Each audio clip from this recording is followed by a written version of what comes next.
Suns beating the Timberwolves at home 97-87. Good evening. Thanks for joining us. I'm Yetta Gibson. We are thrilled. Yes, because only a few left to go, right? So this is the way they need to do things. Exactly. A huge win tonight against the top team in the Western Conference. We're waiting, as always, to hear from some of the players. You never know who's going to come out. The players, usually the coach comes out. Yes. So as soon as they come out, we're going to take those live at the podium. But for now, let's begin with Mark McClune inside the Footprint Center. Hey, Mark. You're the charm.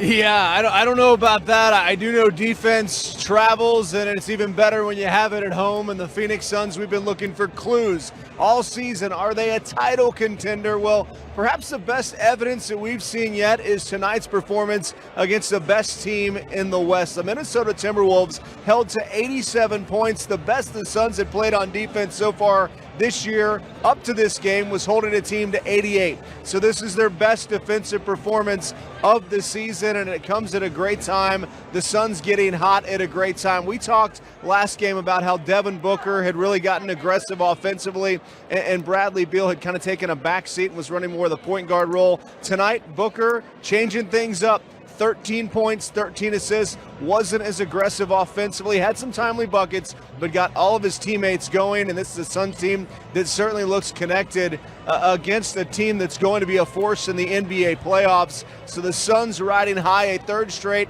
what I would say blowout win. You have the Pelicans coming in here on Sunday, a chance to put your distance between themselves and the team that they are fighting to stave off in the NBA play-in to stay out of it. Then the Clippers here on Tuesday to close out the home schedule. Are the Suns peaking at the right time? It certainly seems like it, guys. You guys held them to a season low 87 points, meaning you guys gave up a season low 87. What do you feel like were keys tonight defensively? I just think that we closed up the paint and was able to get out the shooters as well. 10 for 29 from the three, but I think a lot of them were over contest. But we were just there for each other, helping guys and pick and roll, being a low man, helping on drives, and it was just tough to stop. And so we had to meet him with bodies, and I think we did a solid job of doing that. How important is it to not only meet him with bodies, but make him force him to do different releases? I mean, you can't force him to do nothing. Like, you know what I'm saying? You just got to, win the numbers game. Just have more players on them, 2 or 3 guys in this area.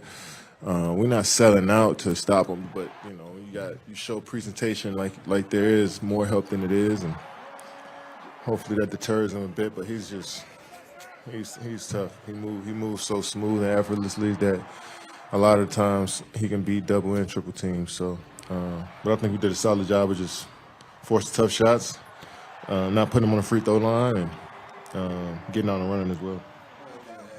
What were keys for you when you were guarding him? Yeah, I didn't want to foul first off because I had a bad start with the fouls in the first quarter. I had 2, and then I had 3 in the second quarter. So I didn't want to be too physical with him, and he loves contact. So I just try to use my length as much as possible.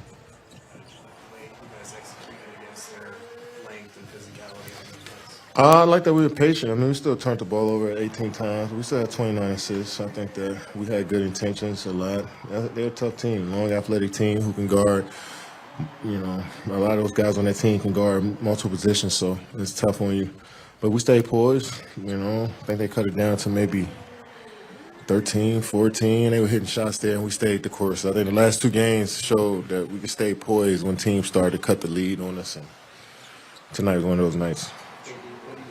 Going on the last 3 games, and you beat some really good teams? Just playing together on the defensive side of the ball. We're not waiting to get into the game.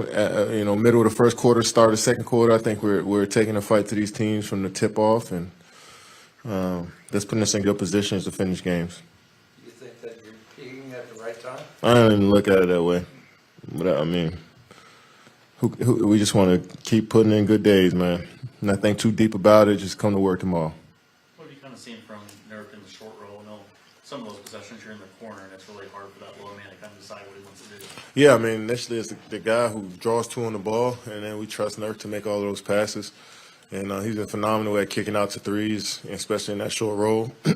So he finds me in that corner a lot. And it's rare that I get corner threes, wide open corner threes, and I've been seeing a lot of them this year because he's such a good passer, and then also because Book and Bragg can put two on the ball. That puts the team in a bind. You know, a lot of guys don't want to just leave me wide open over there in the corner, but you don't want to give up a layup either. So it's a good problem to have for us when we got multiple guys open. Yep, Kevin Durant saying the Suns took it right to the T-Wolves from the opening tip-off, a 15-0 run to start the game. That was the difference tonight. So where do the Suns set currently in the NBA's Western Conference standings with now 5 games to play? We're going to talk more about it when we come back here on Arizona's Family. All right, Mark, thank you. Still to come on Arizona's. Durant just said he doesn't go along with this line of thinking, but to the rest of us, it looks like the Suns, as they near the end of the regular season, are getting hot at just the right time. Perfect timing. Hosting one of the top in the Western Conference tonight. The Suns didn't look bothered at all. The never bothered Mark McClune. He's never bothered. Look at his face now. He's on the floor of the Footprint Center. You watched this all happen. How exciting. How exciting. You know, I was thinking more about what you said, yet I think I am the good luck charm it just took to this point in the season to actually feel this way, as the Suns really starting to find something, it feels like, here as we hit the home stretch and maybe give the Valley and fans some confidence while the Suns are fighting for a 6th place in the conference and to stay out of the play-in tournament. The Timberwolves came in here as the top team in the NBA's Western Conference, but if you didn't know that coming into tonight, you might have guessed that their roles were reversed in the standings. We'll get to the standings in a minute, but the Suns came out on a heater, jumping out to a 15-0 lead in the first couple minutes, the first 4 minutes and 25 seconds to be exact. The T-Wolves entered tonight as the best defensive team in the league, but it was the Suns defense showing up, holding Minnesota to just 41 first-half points and a season-low 87 points in the night. Yusuf Nurkic doing workage on the glass, pulling down 15 rebounds. Good job by Matt Hippie there, our producer, with that one. The only thing slowing him down was foul trouble, forcing him to sit out for much of the third quarter. On the other end, Grayson Allen with another solid scoring night. Team high 23 points. The big three holding steady as well. Kevin Durant finishing with 22 points. Bradley Beal 14 on 67% shooting. And Devin Booker a double-double, 13 and 13. No big 50 or 40 point performance tonight for Book, but he got the job done with a 13 assists. Here's the Western Conference as it stands after this one. Phoenix getting some help with the Kings and Pelicans both losing. Take a look. The Suns maintain the 6th spot. And let's head inside the interview room where Frank Vogel has just sat down to discuss this one. Better because there was areas that we could still be better. We don't want to be a good defense. We want to be a great defense. And our guys responded. A lot of the stuff we worked on carried over into tonight's game. I think Nurk is really grown throughout the course of the season as a rim protector, and just blocking everything that comes to the basket, understanding the drop coverage that we want him to be in, and is really trusting his teammates, to go attack and block shots that his teammates will cover his back. So that piece is growing. And the most impressive thing for me was that even though we had when we have 18 turnovers, they only had 9 fast break points. Like, we're recovering those possessions way better than we did even 2 weeks ago. We just made a commitment. We say every day we're going to watch our transition defense and figure out how we can be better with our effort, focus, alertness, matching up, all those ways to save those possessions. And this was a response to that work.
your precious love, the stars spell out.